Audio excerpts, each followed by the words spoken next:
네, 안녕하세요. 해커스 한국사 안지영입니다. 해커스 한국사 능력 검정 시험 2주 합격 기본편, 지난 시간에 이어서 일제강점기 마저 진행을 해보겠습니다. 1920년대 여러분 보고 계신데, 그러면 1920년대에 일반적인 대중운동은 없었는지, 그리고 신간회라고 하는 굉장히 중요한 활동이 있어요. 우리가 1910년대하고 그 이전에 잠시 활동을 했었던 신민회라는 단체가 있는데, 이 신민회라는 단체하고 구별을 해야 되기 때문에, 그리고 그 신민회도 중요하지만 신간회가 그 이전에 우리 독립운동 단체에서 좀 없었던 특징을 좀 갖고 있어서 이 신간회 활동도 같이 한번 보겠습니다. 1920년대 대중운동 먼저 볼게요. 굉장히 중요한 게 또 나오고 있는데, 우리가 1910년대에서 1920년대로 넘어오는 그 터닝 포인트가 되는 게 3.1운동이 있었어요. 그 3.1운동은 고종 황제의 죽음, 그리고 고종 황제의 죽음으로 말미암아서 그 장례, 행렬, 인산위를 이제 이용을 해가지고 일어난 운동이었는데, 이게 엄청난 파급 효과를 일으켰죠. 일제도 국장이었기 때문에 사람들이 오는 걸 막지를 못했고, 설사 이거를 국장이라 사람들이 모이니까 그 모이는 와중에 뭔가 독립운동이 일어날 거라고 예측은 해도 그 세레모니 자체를 막을 수는 없는 거거든요. 그래서 우리가 1920년대에 순종 황제가 사망을 했을 때에도 이 두 번째 만세운동을 계획을 하게 됐던 거예요. 그게 60만세운동입니다. 상대적으로 60만세 운동은 3.1운동에 비해서는 많이 알려져 있진 않지만 우리가 한 번 더 일으켰었던 대중적인 민족 운동이었다는 점에서 좀 의미가 있어요. 이거는 순종의 인산위를 기회로 일어났었던 건데, 이것도 3.1운동도 결과적으로는 실패했지만 임시정부라는 걸 만들어내는데, 이 60만세 운동도 실패는 했지만 이걸로 말미암아서 무언가가 만들어지게 돼요. 그거를 같이 연결해서 기억을 해줄게요. 60만세 운동은 왜 일어나느냐? 일제의 수탈은 점점 심해지고 있고 식민지였던 우리를 굉장히 차별하는 여러 가지 정책, 대표적으로 교육 정책이 있었죠. 여기에 대한 반발이 굉장히 심해지고 있었어요. 실제로 우리가 대학을 만들고 하는 것들도 일본이 가만히 두고 있지도 않았고 여전히 교육적인 차별이 진행이 됐었기 때문인데, 여기에서 불만을 품었던 사람들 중에는 아무래도 학생들이 있었습니다. 학생들, 젊은 청년 학생들이 있었고, 이런 배경에서 순종황제가 타결을 하게 되죠. 순종황제가 서거를 하게 되는데, 그래서 어떻게 계획을 했냐면, 우리도 이제 독립운동하는 단체들 중에서 사회주의 세력들이 있어요.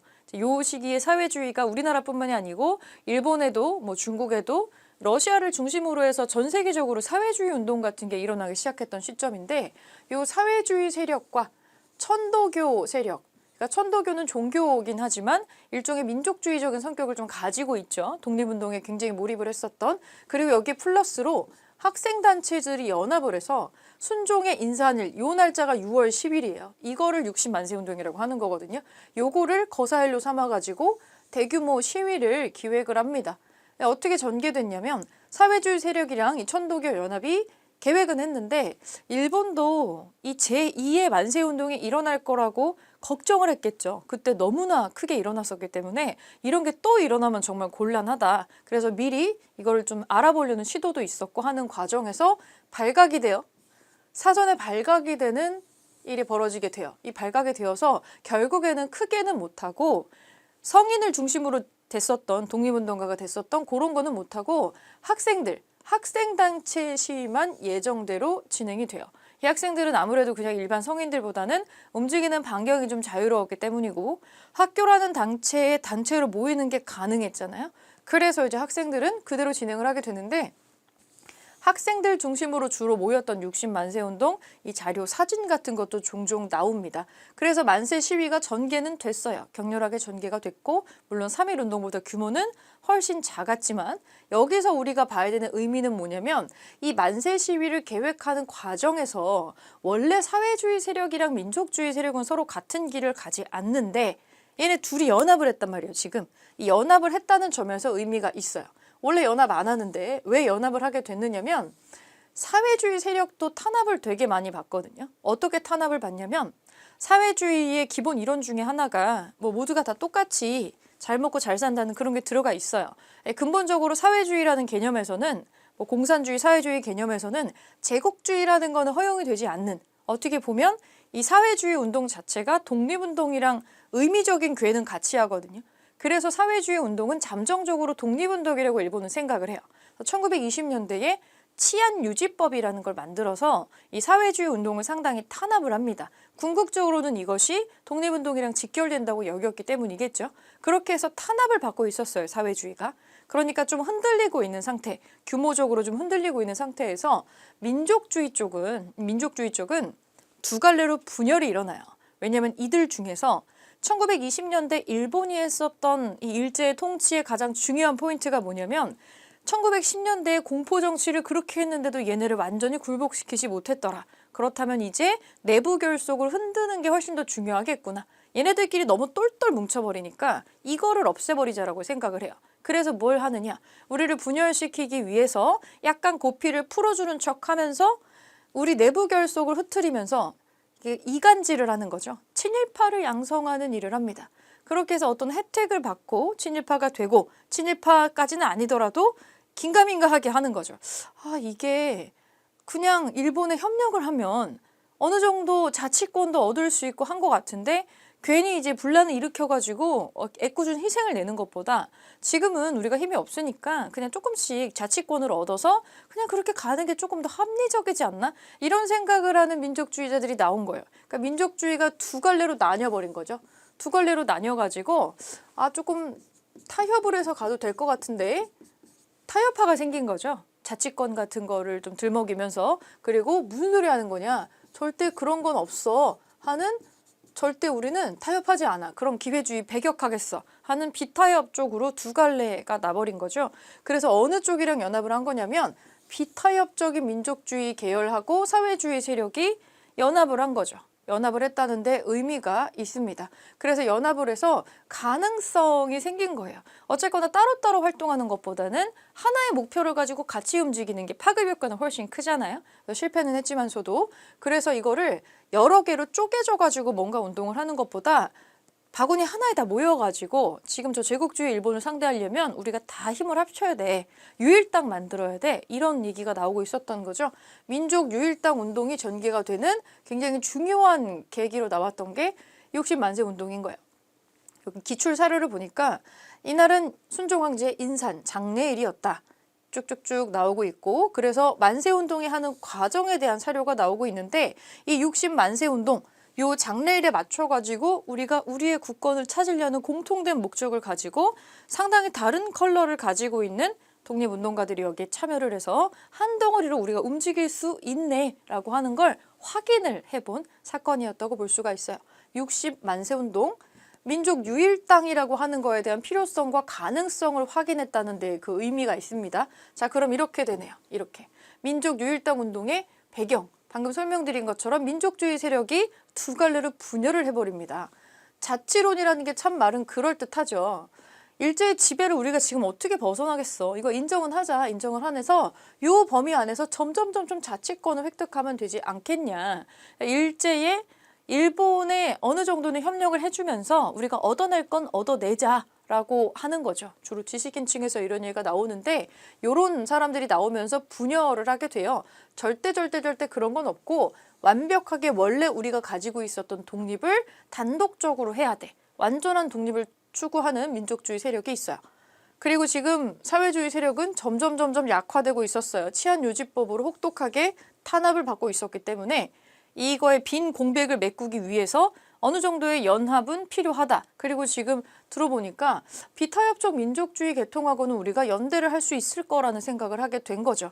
그래서 이렇게 나온 거죠. 자, 60만세 운동이 터집니다. 사회주의 세력과 민족주의 세력의 연대 가능성 우리가 하니까 되네. 비록 일제가 방해를 많이 하긴 했지만 그래서 어떻게 되냐면 1926년에 60만세 운동 6월 달에 일어나요. 그리고 무슨 일이 있었느냐. 정우회 선언이라는 게 그게 가을에 이런 게 나오게 됩니다. 정우회가 뭐라고 얘기를 했느냐면 사회주의 세력이 앞으로 어떻게 활동을 할 것이냐에 대해서 얘기를 하면서 거기 안에 내용이 비타협적인 민족주의 세력과 우리 연대할 수 있다 하니까 또 긍정적인 부분이 있더라 라고 하는 거를 공표를 하게 되는 겁니다. 그리고 나서 탄생을 하는 게 바로 이제 그 다음 해에 짠 하고 신간회가 창립이 되는 거죠. 자, 60만세 운동으로 가능성을 확인했어요. 우리가 같은 바구니 안에 들어갈 수도 있겠다. 그리고 이렇게 하니까 뭔가 따로따로 움직였을 때랑은 조금 더 다른 각자의 위기를 타개할 수 있는 방향으로 갈 수도 있겠다라는 가능성을 발견을 하고 그 가능성을 확인을 하고요. 그리고 정말로 민족유일당을 만든 거예요. 신간회라고 하는 단체가 창립이 되죠. 비타협적인 민족주의 세력이랑 사회주의 세력이 연합을 해가지고 합법적인 단체로 신간회가 창립이 됩니다. 1920년대는 뭐 일본 피셜로는 문화통치 기간이라고 해서 모임을 만들고 하는 것 자체를 막지는 않았거든요. 우리가 1910년대에는 대체로 다 그 비밀 결사로 운영을 했었지만 요거는 일단은 합법적인 단체로 출발을 하게 됩니다. 자, 신간회의 탄생이에요. 굉장히 중요한 부분이고 그러면 이 신간회가 뭐 했는데 라고 하는 지점이 남겠죠. 자, 신간회가 뭘 했냐면 여기에 활동 강력은 뭐냐면 우리 민족의 정치적, 경제적, 사회적으로 사람들이 다 다양한 카테고리에서 각성을 해야 되고 우리 지금 의견 뭉쳐야 돼. 그래서 뭉쳤잖아요. 사회주의하고 비타민족주의자하고 뭉쳐가지고 우리가 다 같이 대동단결을 해야 된다. 그리고 우린 절대로 자치로느니 뭐니 어쩌고 저쩌고 하는 기회주의는 일체 부인한다. 그렇다면 기회주의를 부인한다고 하는 거는 친일파 세력 같은 거하고는 어떻게 할 수가 없는 거겠죠. 아주 뚜렷한 성격이 지금 보이고 있고요. 활동에선 주로 나오는 게 요거예요. 신간의 활동이 그렇게 길게 이어지진 못했기 때문에 뭐가 많지는 않아요. 많지는 않고 자, 요게 있습니다. 광주 학생 항일 운동을 지지하면서 진상조사단을 파견하고 이거에 아이들의 억울함을 풀고 우리가 억울하다는 거를 만천하에 알리기 위해서 민중대회를 준비했던 바가 있어요. 그리고 신간에는 전국에 140개가 넘는 지회를 설치를 하고 그 원산총파업이라고 있었잖아요. 나중에 요것도 지원을 해요. 각지에서 벌어졌었던 우리가 일방적으로 일본한테 당하는 여러 가지 안 좋은 사건들이 있는데 이런 것들을 다 지지하고 지원하고 억울한 누명을 벗겨주고 이런 운동들을 지금 진행을 하고 있어요. 신간회의 자매단체로 나오는 게 또 근우회라는 여성단체가 있어요. 여성단체. 이거 여성단체입니다. 여자분들의 단체고요. 민족유일당 운동의 결과 남자분들만 또 운동을 하는 것은 아니니까 여기에 동조하면서 여성 독립운동가 단체가 등장을 하는 것이 근우회라고 보시면 됩니다. 그래서 기관지도 발행을 하고요. 여자분들은 아무래도 공부라던가 이런 데에서 훨씬 더 배제되어 있으니까 학업에서 자 여성분들 계몽시켜야 되고 신분제 없어진 지가 언젠데 아직도 차별과 구습이 있더라. 아이들 학교 안 보내고 아이들은 뭐 조금 소학교만 조금 다니다가 막 결혼시켜버리고 아직도 그래요. 그래서 차별과 구습 타파를 이제는 해야 된다. 뭐 이른바 신여성들을 키워내는 거에 대한 필요성을 얘기를 하는 거죠. 근우회와 신간회를 같이 묶어가지고 연결해 주시고요. 어떻게 신간회가 나중에 없어지게 되느냐면 사회주의 세력하고 민족주의 세력이 연합을 하는데 이 사회주의 세력은 일종의 이제 소련의 여기 코민테른이라고 하는 사회주의를 만들어낸 거기 더 상위 집단이 있는데 그쪽의 말을 안 들을 수가 없거든요. 왜냐하면 더 상위의 가치관을 갖고 있는 직속 라인이니까. 그런데 사회주의 쪽이 이제 민족주의랑 연합하지 않는다라는 노선으로 가는 거예요. 하지 말라고 한 거죠. 그래서 신간의 입장이 바뀝니다. 신간의 안쪽에 있었던 사회주의 쪽 사람들 지도자들의 의견이 바뀌게 돼요. 왜냐면 그쪽 사람들이 이제 우리랑 반대가 되는 그런 다른 타 세력들하고는 연합하지 않는다라는 방향으로 큰 흐름이 결정이 됐기 때문에 근본적으로 신간회가 만들어질 수 있었던 근본 원칙이 지금 흔들리는 거예요. 그래서 단체에서 사회주의 세력이 나가버립니다. 의미가 없네요. 신간회는 민족유일당으로 만든 건데 그러면서 해소가 되어 와해가 되었다는 뜻입니다. 없어지게 되고요. 자, 기출사료에 나와 있는 신간회의 강령을 한번 볼게요. 정치적, 경제적 각성을 촉진하고 우리 모여야 됩니다. 단결합시다. 그리고 우리는 기회주의를 부인합니다. 나중엔 이 기회주의 안쪽에 그 민족주의라고 하는 거가 지금 비타협과 타협파가 있는데 전반적으로는 동일하다고 나중에 보게 된 것도 있고요. 그래서 이제 사회주의가 이탈을 하게 됩니다. 하지만 의미라고 한다면 어쨌거나 우리가 그동안은 찢어져서 활동을 하다가 모일 수도 있구나라는 거를 확인을 했고 어찌 보면 최초의 민족유일당으로 잠깐 존재했었다는 거 그리고 그 안에도 중요한 여러 가지 활동을 몇 가지를 뚜렷하게 했다라는 거 이거를 중요하게 볼 수가 있겠죠. 그럼 여기 언급이 되는 광주 학생 항일 운동이 뭐냐 이것도 좀 자주 나오는 것 중에 하나죠. 광주 학생 항일 운동 발단은 뭐냐면 저기 광주에서 나주로 이동하는 그 학교 가는 통학 기차가 있어요. 그 기차 안에서 한국 학생들도 있고 조선 학생들도 있고 일본 학생들도 있는데 뭐 그렇게 분위기가 좋지는 않았겠죠. 우리가 아무래도 일본 학생들보다 여러 가지로 차별을 많이 받고 있었기 때문에 되게 불편한 동행이죠. 어떻게 보면. 그런데 여기서 일본 남학생 하나가 한국 여학생을 와서 좀 이제 찝쩍거린 거예요. 희롱을 한 거죠. 근데 희롱을 하고서도 잘못한 줄을 모르고 되게 거만하게 굴었겠죠. 이 남학생이 뭐 자기가 처벌받거나 체포될 거라 생각을 거의 하지 않고, 그래서 여학생이 희롱당하는 거를 조선인 남학생들이 보고서 못 참겠는 거죠. 그래서 그 일본인 남학생을 막는 과정에서 충돌이 발생을 합니다. 애들이니까 치고받고 싸웠겠죠. 이제 무력으로 하는 그런 게 생겼는데 이게 좀 싸움이 커졌어요. 왜냐면 이게 사실 개인과 개인의 싸움이 아니고 그 서로 감정이 굉장히 안 좋은 상태고, 일본 학생들은 조센징이 어쩌고저쩌고 되게 무시했을 거고, 우리는 우리대로 지금 쌓여온 게 굉장히 많잖아요. 그래서 이제 우격다짐이 일어나게 된 건데 경찰까지 이제 파견이 됩니다. 그 기차 전체가 거의 통학 기차였기 때문에 굉장히 커지거든요. 그런데 일본 경찰이 딱 와가지고 이 체포를 했으면은 애들이니까 똑같이 훈계를 하면 되는데 굉장한 편파 수자가 있었다는 거예요. 그러면서 한국 학생들만 구치소에 넣고 하는 그런 게 있었어요. 난리가 났죠. 학생들 가만 안 있죠. 왜 우리만 가두는 거냐. 잘못은 저쪽이 먼저 했고 똑같이 무력으로 이렇게 했는데 왜 우리만 죄인 취급을 받느냐. 난리가 났습니다. 난리가 나서 광주에서 검거자를 탈환하고, 그러면서 우리가 그때까지 갖고 있었던 불만을 다 끌어올려가지고 이게 거대한 어떤 행진이 돼요. 왜 우리 차별교육하냐. 식민지 차별교육, 너네 문화 통치한다면서 이게 뭐가 문화 통치냐 이러면서 학생들이 다 들고 일어난 거고, 왜 한국의 교육을 일본인들이 결정하며 왜 우리한테 맞는 교육을 시켜주지 않는 것이냐. 한국 역사라든지 언어라든지 이런 거 제대로 가르쳐주지 않으니까 이런 요구사항이 생깁니다. 한국인 본위의 교육제도 다시 만들어주고 식민지 차별교육 더 이상 하지 마라. 이런 식으로 나오게 됩니다. 그리고 이 광주 학생 이 사건은 너네 정석적으로 하고 우리만 잡아간 사람들 다시 내보내줘라. 이런 식의 요구사항들이 나온 거죠. 그러면서 학생 시위가 났는데 이게 광주를 넘어서 일파만파로 퍼지게 되고 전국적으로 여기에 동조를 하면서 동맹 휴학을 하는 그런 학교들이 있었어요. 너무 커진 거죠. 서울까지 올라와 버렸어요.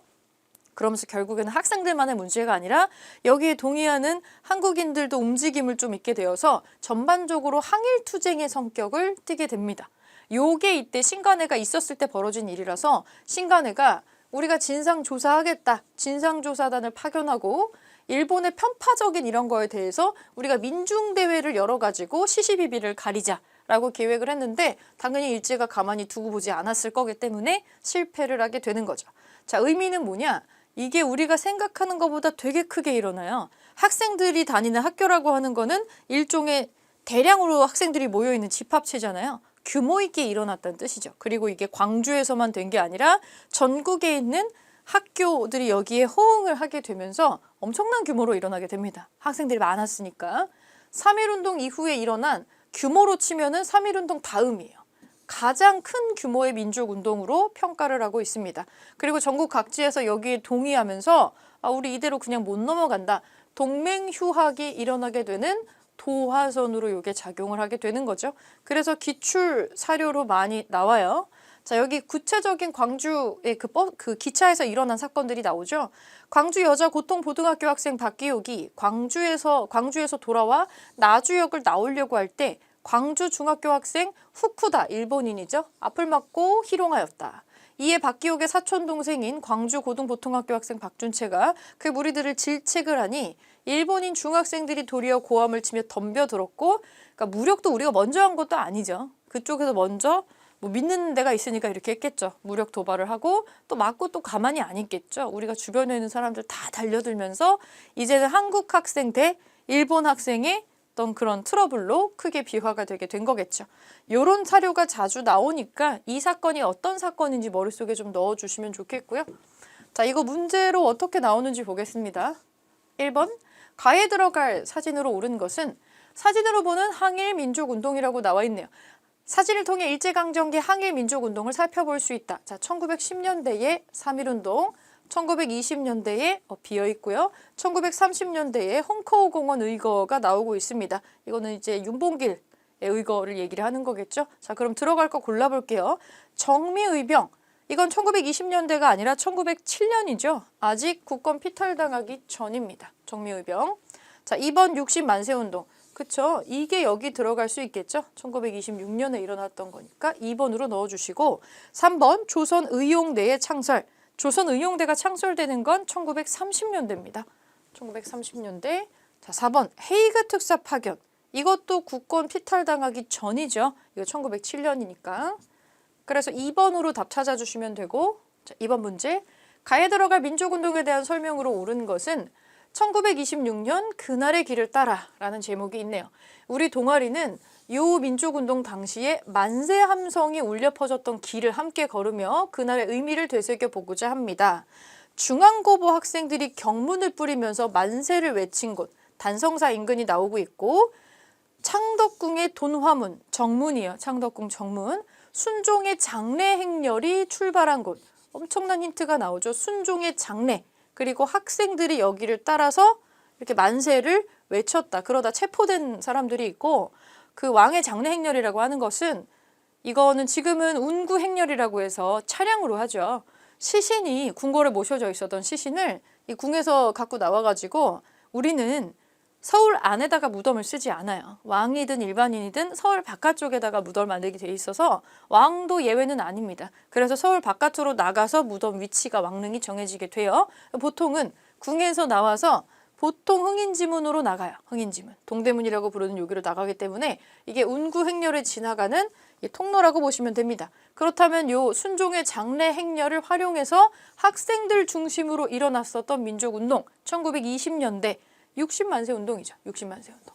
여기서 이것이 60만세 운동인 걸 찾아내시고 그러면 여기에 해당하는 걸로 맞는 것을 골라주시면 되겠네요. 1번 신간회 창립의 계기가 되었다. 신간회, 민족유일당 운동을 결성하는 데에 이게 핵심적인 계기가 된 사건이죠. 여기에 이미 성격이 다른 이 민족운동가들이 포함이 되어 있는 상태였기 때문에 1번이 답입니다. 이 60만세 운동은 이런 걸로 의의 평가를 하고 있어요. 머릿속에 넣어주시고 을미사변에 반발해서 일어나는 거는 을미의병입니다. 이거 아직 국권 피탈 전이고요. 대한민국 임시정부 수립에 영향을 끼쳤던 거는 3.1운동이죠. 3.1운동이고 동아일보의 적극적인 지원을 받아서 지원이 진행이 됐던 거는 브나로드 운동이라고 있습니다. 일종의 문맹 퇴치 운동이었죠.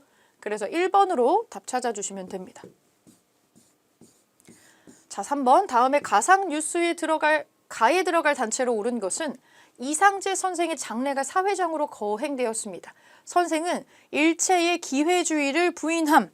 자, 일체의 기회주의를 부인한다를 강령으로 내세운 이 단체의 초대 회장으로서 민족유일당 운동에 앞장섰습니다. 여기 힌트가 지금 다 나오고 있죠. 이상재라고 하는 선생이 어떤 단체의 초대 회장으로 있었는가? 민족유일당 운동, 그리고 일체의 기회주의를 부인함, 배격함 이런 강령 갖고 있었던 거는 요거 신간회죠. 신간회.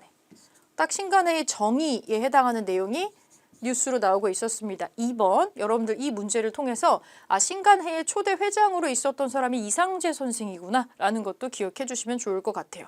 보안에는 국권 피탈 이전이고요. 진단학회는 이 민족유일당에 해당하지 않고요. 요거는 학술적인 부분에 있는 거고 조선형평사는 이거는 형평운동에 해당하는 겁니다. 시대는 1920년대가 맞지만 백정의 사회적인 차별을 이제 그만하자, 하지 말자라고 하는 일종의 인권운동이고 진주 지역에서부터 시작이 됐었던 거고요. 이거는 이 독립운동이라기보다 이 민족유일당이라기보다는 그 시대에 있었던 다른 카테고리의 어떤 대중운동이라고 보시는 편이 낫겠죠. 4번 가 민족운동에 대한 설명으로 옳은 것은 이 사진을 보니 여러 학교 학생들이 모여있는 것 같네요. 그렇습니다. 광주의 비밀 학생 조직인 성진회 결성을 기념하여 찍은 사진입니다.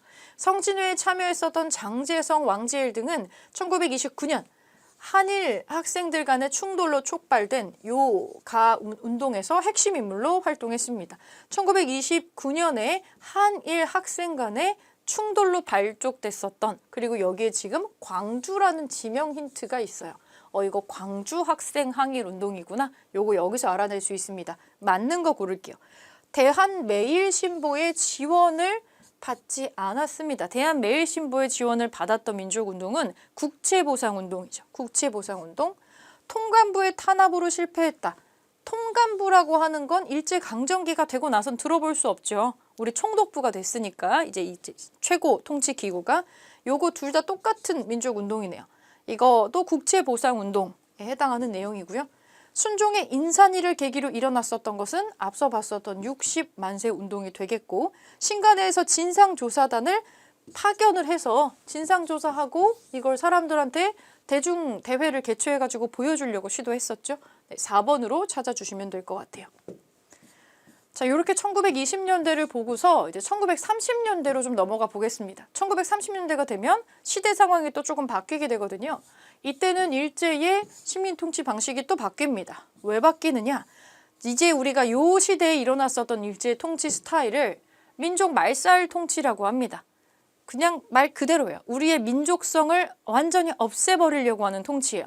이제 우리 스스로 우리는 일본인이다 라는 생각을 가질 수 있게끔 이런 게 왜 필요했냐면 일제가 그때 1929년 정도가 되면은 경제적 위기를 크게 한번 겪어요. 일본에 지금 경제 공황이 닥치게 됩니다. 근데 이건 일본만 이렇게 된 게 아니고 전 세계적인 어떤 대공황에 지금 휩쓸고 있는 시점이에요. 그래서 전 세계가 경제적인 타격을 받았던 시점인데 일본도 여기에 타격을 받은 거죠. 그래서 이거를 해결하기 위해서 여러 가지 문제를 일으키는데 자국의 경제적인 대란을 해결하기 위한 제국주의들이 할 수 있는 가장 좋은 발상은 이거에 대한 솔루션을 밖에서 찾아오는 거예요. 그래서 일으켰었던 전쟁들이 있습니다. 만주사변이 있고요. 중일전쟁이 있고 연달아서 태평양 전쟁을 일으키게 됩니다. 다 침략전쟁입니다. 자, 만주사변. 일제가 만주를 중국 침략의 발판으로 만들기 위해서 왜냐면 중국으로 들어가는 그 진입로에 있잖아요. 그래서 벌인 전쟁이고요. 이 만주사변으로 여기다가 이제 일본이 괴뢰국이라는 걸 세우고 자기네들이 황제를 또 세우는 게 있었는데 그 마지막 황제라는 영화가 있어요. 푸이라고 하는 황제가 나오는 만주국이라는 걸 세우거든요. 그게 굉장히 러닝타임이 긴 영화인데 일본이 그 만주사변을 일으켜가지고 어떤 식으로 뭐가 진행이 됐는지가 좀 소상하게 나오는 그런 영화입니다. 사실은 일본이라고 하는 국가가 요 일제강점기 동안에 우리나라만 침략을 한 게 아니고 동양 평화를 완전히 해치죠. 동양 전체. 일본도 마찬가지고 우리나라 그리고 국경되고 있는 뭐 중국이나 러시아 일부까지도 여기에 전부 다 휩쓸리게 되고 이 불행은 우리에서만 끝나지 않고 태평양 전쟁으로 확장이 되면서 2차 세계대전의 한 부분이 되어버립니다. 이런 식으로 전쟁의 시대가 돌입을 하게 돼요. 침략 전쟁을 계속 도미노처럼 일으키게 되는 거죠. 그래서 어떤 목적을 가지고 우리나라의 민족 말살 통치를 했느냐? 조선을 지금 전쟁을 막 이렇게 일으켰으니까 이 돈 많이 드는 거예요. 전쟁은 돈이 엄청 듭니다. 희생이 어마어마하게 드는 그런 건데 전쟁을 수행하기 위한 우리를 그냥 인적 물적 창고죠. 우리 병참 기지로 만들려고 한 겁니다. 침략 전쟁에 필요한 군수 물자도 생산하게 하고 우리나라의 민족 의식을 말살해 가지고 침략 전쟁에 이 사람들을 원활하게 동원하기 위해서 우리 막 총알바지로 그냥 데리고 가잖아요. 그런 걸 하기 위해서 민족 말살 통치를 합니다. 이제 어떤 것을 진행했을까? 민족성을 말살하려고 하면 어떤 걸 해야 될까? 황국 신민화 정책이라고 또 부르죠. 황국은 일본 본토를 가리키는 거고요. 자기네들 천황의 백성이다 너네도. 이런 거를 이제 집단 세뇌를 시작을 합니다. 한국인들 일본 왕에 충성하는 백성으로 대대적으로 개편하고자 하고요. 많이 얘기했던 게 내선일체죠. 내지 자기네들이 안쪽이고 조선은 바깥쪽이라는 거야. 이게 어떻게 똑같은 백성이 될까요? 이미 이 내선일체 단어 자체에도 우리는 모두 하나야 라고 하면서 일본과 조선을 확연하게 구별하고 있어요. 근데 이거는 A, B 이렇게 나뉘는 게 아니라 이렇게 수직적인 구조를 가지고 있는 제국주의적인 구별입니다. 그러면서 어떻게 내선일체가 됐겠어요? 자, 일왕을 모셔라. 너희들의 왕이다. 너희들을 인자하게 다스려주는 이 절대적인 존재는 일본 왕뿐이다 라는 거를 집단 세뇌를 하게 되는 거죠. 그리고 또 이상한 왜곡하죠. 일선동조론. 일본인하고 조선인은 궁극적으로 조상은 같아. 부모가 같아. 이런 식으로 얘기를 하는 거죠. 이러면서 뭘 하느냐면 일왕의 백성이 되어야만 하니까 일왕에게 충성을 맹세하는 황국신민서사 이런 거 강제로 암송하게 하고요. 왜 예전에 우리 국기에 대한 맹세 이런 거 있었잖아요. 그런 거라고 생각하시면 돼요. 그리고 막 우리한테 원치 않는 신사참배 같은 거 이런 거 이제 하게 되고, 그리고 서울에다가 이 내선일체 그리고 황국신민화를 하기 위해서 일본에도 신궁이 있는데 그걸 떼올 수 없잖아요. 그래서 서울에 우리가 가장 중요하다고 생각되는 장소에다가 막 어마어마한 규모의 이 신궁을 세웁니다. 조선 신궁이라는 게 있었어요. 남산에. 거기다 진짜 엄청나게 크게 세워놓고, 그게 3.1운동 직후부터 이제 건설이 시작돼가지고 다 완성되는 데만 한 20년 정도 걸렸었어요. 1920년대에 만들어지는 건데, 여기다가 이제 사람들한테 억지로 막 가서 참배시키고 절하라 그러고, 이제 그쪽 방향으로 황국신민서사도 외우라고 하고, 그런 일들이 진행이 되는 거죠. 황국신민서사를 암송을 하게 하는 거. 자, 이거 서사 내용 보니까 우리들은 대일본 제국의 신민입니다. 나는 이렇게 세뇌하는 거죠. 우리들은 마음을 합해서 천황폐하에 충의를 다합니다. 성인이 조선의 백성이었다가 일제강점기에 식민지 사람이 되어가지고 떨어진 사람들은 이게 외우기 싫었을 수도 있고, 이것 때문에 오히려 좀 더 거부감을 들었을 수 있지만, 지금 여기 사진도 보시면 아시겠지만 애들입니다. 애들. 아주 요만한 꼬꼬마. 일제강점기 때 태어나서 성장한 애기들이 이런 걸 계속 세뇌받고 성장을 한다면 우리가 생각하는 사람들처럼 그렇게 안 자랄 수 있어요. 태어날 때부터 일제강점기였고 자유가 뭔지 아예 모르는 애들이 있단 말이에요. 그냥 디폴트가 이 값인 거예요. 일제강점기, 식민지. 우리는 차별받는 조센징이다. 그리고 우리를 백성으로 거두어 주려는 일본 너무 고마워. 충성해야지. 그리고 노력하다 보면 진짜 일본인으로 인정받을 수 있을 거야. 이게 인생 최고 성공의 목표가 돼버리는 거죠. 그런 것들이 지금 나오고 있고요. 여러 가지 정신적인 침략을 계속했다라고 보시면 됩니다. 그리고 신사참배, 방금 말씀드린 신사를 세우고 강제로 참배를 하게 하고요. 마지막에는 창씨개명이라는 걸 시킵니다. 창씨개명. 이거는 한국인의 성과 이름을 일본식으로 강제로 바꿔버리는 창씨개명인데 1939년도부터 진행을 시키고요. 사실 일제강점기가 바로 되고 나서도 친일파들 중에는 일본인 이름을 만들거나 아예 성씨를 바꿔버리거나 그런 사람들이 있었는데, 그때는 또 공식적으로 창씨 같은 걸 못하게 했었어요. 왜냐면 일본인과 조선인을 차별을 해야 되는데 사실은 외모만 보고서는 한국인, 일본인 구별 잘 안 되거든요. 그래서 그거를 보고서 만약에 이름도 일본식으로 완전히 만들어져 있으면 이 사람이 말을 안 하거나 유창하게 일본어를 한다면은 조선 사람인지 일본 사람인지 구별이 안 되거든요. 일본이 원했던 건 일본과 조선 사람이 정말 똑같아지는 게 전혀 아니죠. 그냥 우리를 식민지로 부리려고 하는 게 목적인데 어떻게 똑같아질 수가 있겠어요? 이건 말도 안 되는 일이고, 창씨개명을 또 왜 하느냐? 전쟁에 수행하는 이 인적 자원을 끌어가기 위해서 필요했던 거예요. 이제 필요해지니까 갑자기 이제 이름과 이런 거를 마치 하사하는 것처럼 이런 정책을 하는 거죠. 그래서 창씨개명이 또 굉장히 사회적인 분란이 됩니다. 창씨를 하지 않으면 고등학교도 못 가고, 그러니까 아주 고등의 학교, 일본의 대학교나 일본이 만든 대학교 같은 거 있죠. 이런 데도 입학도 못하게 하고 모든 사회적인 진출 통로를 막아버리는 걸 쓰는 거예요. 창씨를 하지 않으면 안 되게. 그래서 공부를 좀 오래 하려면, 많이 하려면 일단은 일본으로 넘어가서 대학교도 더 여러 가지로 입학을 하고 해야 되는데 이민 자체를 갈 수가 없어요. 유학 자체를 갈 수가 없었던 거예요. 그래서 하기 싫었는데 창씨개명을 해가지고 그걸 평생을 후회한 독립운동가들이 또 많이 있죠. 윤동주도 창씨를 했어요. 윤동주. 히라누마 도우주라고 하는 이 창씨를 하고, 이게 너무 이제 마음으로 착잡해가지고 이거를 후회하고 부끄러워하는 시도 남겼죠. 윤동주 시인의 시 중에서 참회록이라는 시가 굉장히 유명한데, 이게 이제 창씨를 한 거에 대한 어떤 비통함, 그리고 후회스러움, 부끄러움, 이런 것들을 시에다가 반영한 것으로 보고 있습니다. 자, 창씨개명 얘기 잠깐 봐주시고, 그리고 밑에 교육통제 해야죠. 왜냐면 일본인으로 완전히 우리를 만드는 게 목표였기 때문에 당연히 교육통제해야 됩니다. 세 번째로 조선 교육령이 바뀝니다. 조선어가 필수가 아니고 우리나라 말이 선택 과목이 돼요. 기회 박탈을 하는 거죠. 기회 박탈을 해버리고, 자, 국민학교령, 소학교의 명칭을 황국, 신민의 학교란 뜻으로 국민학교로 변경합니다. 근데 되게 익숙한 단어죠. 국민학교. 우리는 현대 대한민국이 되고 나서도 계속 국민학교라고 불렀습니다. 언제까지? 1995년까지 이렇게 불렀어요. 1995년에 우리가 광복 50주년이었거든요. 그때 비로소 이 국민이라는 단어가 황국 신민의 약자다.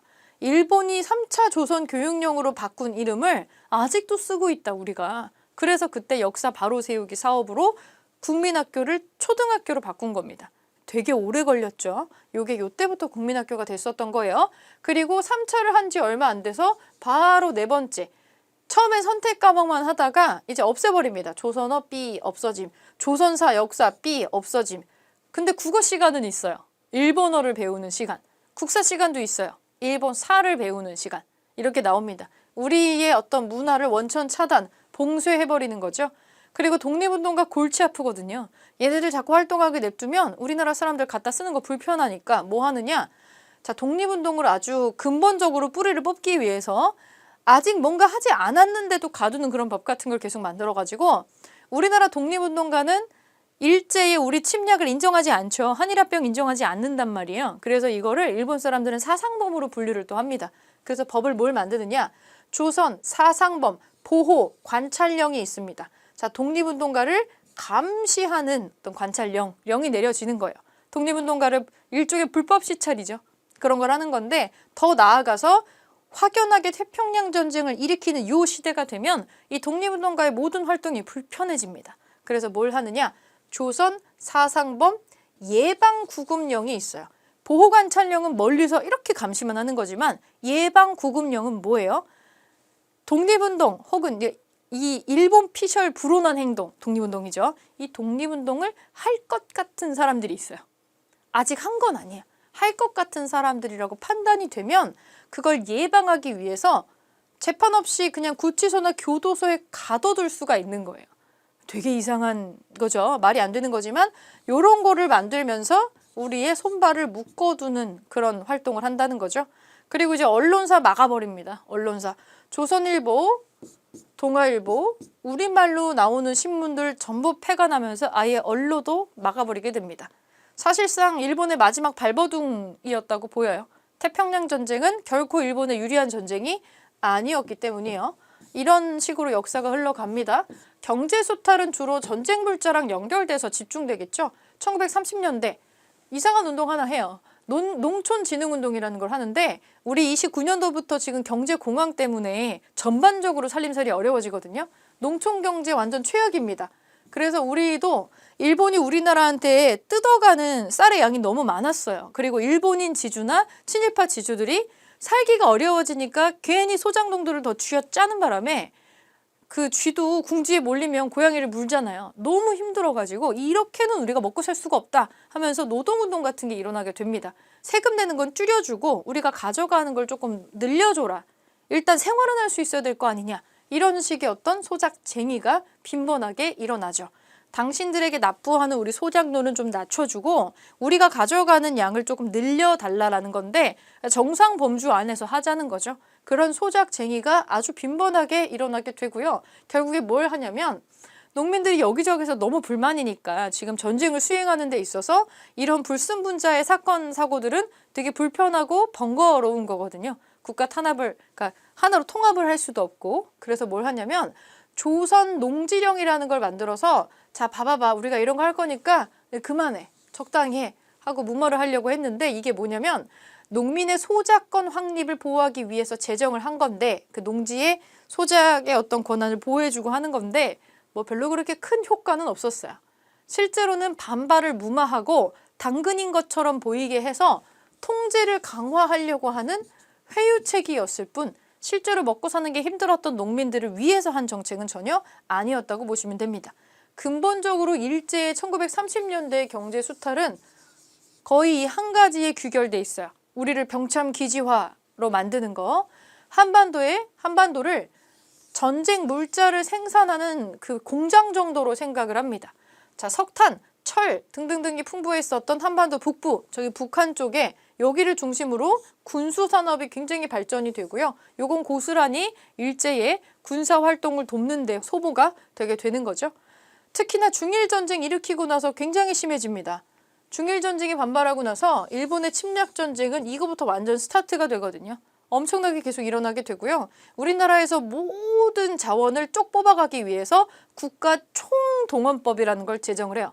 자, 조선의 인력과 물자 수탈을 강화하기 위해서 1938년에 중일전쟁 일으키고 나서 1년 정도 있다가 대대적으로 요걸 한다고 보시면 됩니다. 이 국가 총동원법이 요때 일어나는 거라는 거 좀 기억해 주시면 좋을 것 같아요.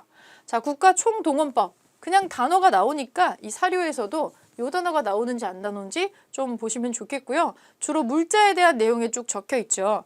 그러니까 이 총동원의 카테고리가 두 개인 거예요. 물적 자원이 있고 물적 수탈이 있고 인적 수탈이 있는 거죠.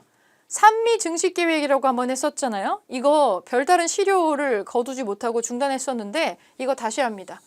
왜냐면 이제 군량미가 필요하니까, 군인들이 먹을 밥이 필요하니까 요거 다시 실행을 하고요. 공출이라는 게 나옵니다. 공출. 공출은 뭐냐면 군량이 부족해져요. 그래서 집집마다 쌀을 걷어서 하는, 그러니까 기존에 걷는 것도 있는데 공출이라는 거를 시시때때로 실시를 하는 거죠. 이번에 땡땡땡 이유 때문에 비상공출한다. 그러면 집집마다 얼마씩 쌀을 갖다가 바치는 거예요. 이게 공출이에요. 주지는 못할 망정 있는 것도 지금 뺏어가는 거죠. 미국 공출제라는 게 있습니다. 국가의 필요에 따라 물자나 식량을 의무적으로 납부하게 하는 거. 그리고 이 공출은 쌀에만 해당됐던 건 아니고요. 금속류 회수령이라는 게 또 있어요. 별걸 다 하죠. 전쟁 물자가 부족해집니다. 총알, 대포, 그리고 뭐 군인들이 쓰는 머리에 쓰는 군모 이런 것들 전부 쇳덩어리로 만들죠. 이 금속이 필요한데 부족해지니까 우리 집집마다 돌아다니면서 농기구, 그리고 밥그릇, 숟가락, 젓가락 이런 거, 놋그릇, 그리고 집 안에 부엌에 있는 솥단지 이런 거 다 뜯어갑니다. 금속 제품을 싹 뜯어가서 공출이라는 이름으로 걷어가게 되는 거예요. 이거를 집집마다 하는데 다른 데는 안 했을 리가 없겠죠. 이걸 가져가기 위해서 집중 수탈 당했던 중에 하나가 사찰입니다. 사찰 가면 종 걸려 있잖아요. 동종. 동종도 다 뜯어가요. 이때 없어진 거 어마무시하게 많아요. 그리고 이제 우리나라 집집마다 있는 쌀을 털어갈 정도면은 당연히 우리한테 나눠줄 거는 없죠. 식량을 통제합니다. 사람들 먹는 것 자체를 줄여가지고 공출량을 늘리기 위해서 자기네들이 배급을 해요. 개인이 식량을 갖고 있는 거를 이제 인정하지 않는 것까지 가버리게 되는 거죠. 아주 심각하게 가고 있고요. 인적 수탈 굉장히 심각합니다. 처음에 징병제를 만들어요. 육군 특별 지원병지 만들고 성인 남성을 데려갔다가 이제 숫자가 부족하게 되니까 연령을 낮춰가지고 학도병을 끌고 갑니다. 학생들 총만 들 수 있으면 다 끌고 가는 거예요. 1943년이죠. 그리고 마지막으로 징병제. 처음에는 지원병이었지만 지원병은 내가 지원하면 가는 거예요. 하지만 징병은 특정 연령에 해당하는 남성 다 끌고 가는 겁니다. 징병. 그냥 싹 걷어갔다고 보시면 돼요. 싹. 1944년이면 거의 패망 직전이죠. 일본이 지는 게 뻔한 전쟁에 소모되는 목숨의 상당수가 우리 거였다는 얘기예요. 그냥 갔다가 그냥 우리를 써버리죠. 방패막이로 다 써버리죠. 일본인도 많이 죽었겠지만 이때 끌려간 우리나라 사람들은 대체로 다 죽었다고 보시면 됩니다. 학도병들 끌려가면 총이나 제대로 쐈겠어요? 그냥 어버버버 하다가 죽을 수도 있겠죠. 그냥 맨 앞에다가 머리수만 채워놓는 거예요. 그런 일들이 있고, 징용은 뭐냐면 이 노동력 필요하니까 이 노동력을 징발하는 건데 국민징용령이라는 걸 만들어가지고 자 공사, 광산 등의 노동력을 동원을 합니다. 사실은 여기에 여성분들도 끌려가요. 여자 정신 근로령이라는 게 있어서 처음에는 군수공장에 동원을 해요. 그래서 엄청 위험한 총알 같은 거 만드는 공장 같은 데 들어가요. 그리고 더 중요한 건 뭐냐면 이게 문제가 됐죠. 그 일본의 젊은 남성 군인들의 어떤 그 성놀이개 역할로 위안부라고 하는 걸로 끌고 가는 거예요. 이게 굉장히 많이 문제가 됐었던, 정말 인류의 전쟁의 가장 아주 끔찍한 참상 중에 하나가 이거죠. 전쟁 범죄입니다. 이거 전쟁 범죄. 전쟁 보면은 점령지에서 막 강도, 살인, 방화, 강간 이런 거 있잖아요. 전쟁이 일으킨 강간이나 마찬가지잖아요. 이거는. 근데 지금 일본이 하는 얘기 중에 하나는 이 사람들 직업 여성이었다. 그러니까 직업적 창녀였다는 얘기예요. 돈을 받았다. 말도 안 되는, 집에서 납치돼가지고 어디에 묶어놓고 못 나가게 하면서 어차피 나갈 수도 없는데 그거를 돈을 줬다고 해서 그것도 안 받으면 뭐라고 했을 거 아니에요. 이거 갖고 나갈 수 있는 것도 아닌데 이거를 가지고 직업연성이라고 하면 곤란하죠. 자발적으로 간 사람들이 아닌데 속여가지고 다 태워갔거든요. 여기에 대해서 아직도 우리 사과는 받지 못했어요. 아직도. 금전적인 보상을 떠나서 이거는 말이 안 되는 거예요. 독일도 나치가 나중에 독일이 전쟁에 패망했을 때 본인들이 했었던 모든 활동에 대해서 사과를 했어요.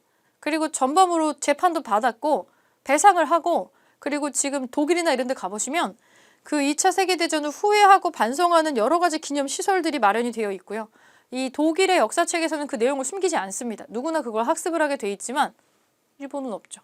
그 위안부라는 단어 자체도 우리 보고 만들어냈다고 하고 있는데, 그 위안부라는 단어도 되게 군인들에게 위안을 주는 뭐 이런 뜻이거든요.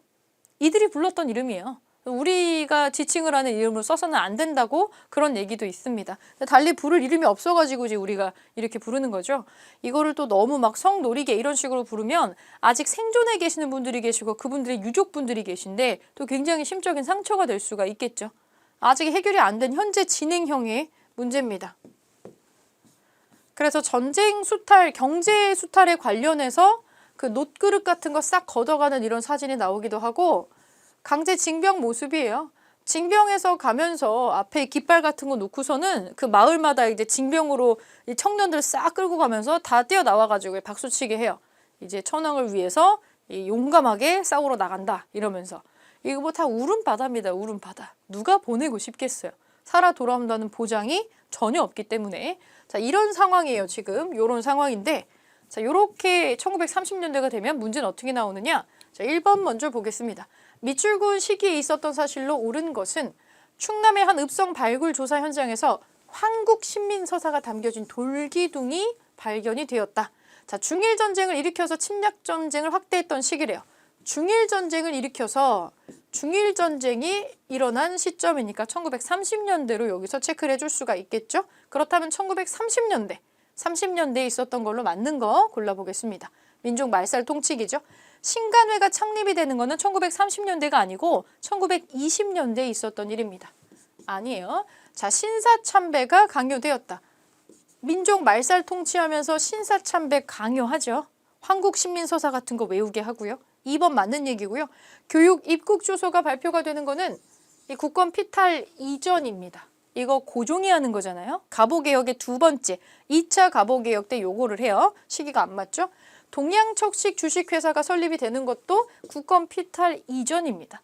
우리 토지를 본격적으로 약탈하기 위해서 그 사전 작업으로 했었던 거기 때문에 요거 맞지 않죠? 자, 2번 밑줄군 이 시기에 볼 수 있는 모습으로 적절하지 않은 거. 적절하지 않은 거예요. 이것은 일제강점기 학적부의 일부입니다. 중일전쟁 이후, 자, 힌트 1번, 30년대구나. 침략정제를 확대했었던 이 시기에 민족 말살 통치 시기죠. 학생들에게도 일본식으로 성명을 바꾸게 하는 창씨 개명을 강요를 했다. 그래서 다케하라 마사오라고 하는 걸로 본인의 이름이 바뀌었다라는 거를 보여주고 있습니다. 자, 그러면 민족 말살 통치 시기인 1930년대, 그 30년대와 30년대 이후에 여기에 해당하지 않는 것을 고르면 돼요. 공출을 독려하는 애국반, 반장, 공출이라는 것 자체가 민족 말살 통치 시기의 시작이 됩니다. 얘는 볼 수 있어요. 볼 수 있는 거. 황국신민서사를 암송을 시키죠. 완전히 일본인과 동화시키기 위해서 국민 징용령에 의해서 끌려가는 청년 볼 수 있겠죠. 징용과 징병이 동시에 진행이 됐고요. 회사령을 공포하는 조선 총독부의 관리는 이 30년대가 아니고 1910년대 무단 통치 시기에 있었던 게 회사령이잖아요. 4번이네요. 4번만 혼자 다른 시기가 들어가 있어요. 3번 보겠습니다. 다음 법령이 제정된 이후에 진행된 일제의 정책으로 맞는 것은 제4조 정부는 전시의 국가총동원상, 국가총동원법, 제국 신민을 징용을 해서 업무에 종사시킬 수 있다. 국가총동원과 징용이 나오는 시점은 전쟁을 본격적으로 일으키는 그 시점부터죠. 1930년대입니다. 정확히는 30년대 중반 이후부터겠죠. 정부는 물자의 생산, 수리, 배급이 있고요. 양도, 그 밖에 처분, 사용, 소비에 대해서 필요한 명령을 할 수 있다. 네, 일제강점기의 국가총동원법에 대한 얘기입니다. 단어가 지금 힌트로 나오고 있다는 거 사료 해석할 때 쓰시고요. 자, 국가총동원법 이후라고 한다면 이제 이 민족 말살 통치 시기에 전쟁으로 접어드는 시점인데 요 뒤에 일제가 주로 무엇을 했을까? 전쟁이랑 관련된 무언가를 지금 했겠죠? 한번 보겠습니다. 징병제를 실시하였다. 1번이 맞는 얘기네요. 처음에는 지원병을 데리고 갔다가 그 다음에 학도병을 데려가고 그 다음에 연령 해당하는 사람들 전체 그냥 의무적으로 끌고 가는 징병제를 마지막으로 실시를 하게 됩니다. 1번이 답이고요. 조선 태형령, 토지 조사령, 헌병 경찰제 이런 것들 전부 다 1910년대에 해당하는 얘기라고 보시면 됩니다. 시대가 안 맞아요. 그래서 1번으로 찾아주시면 되고요. 자, 마지막 4번. 밑줄군 이 시기에 일제가 추진한 정책으로 가장 적절한 것은 이 사진은 일본 나고야 미쓰비시 중공업에 강제 동원된 조선 여자 근로 정신 때의 모습입니다.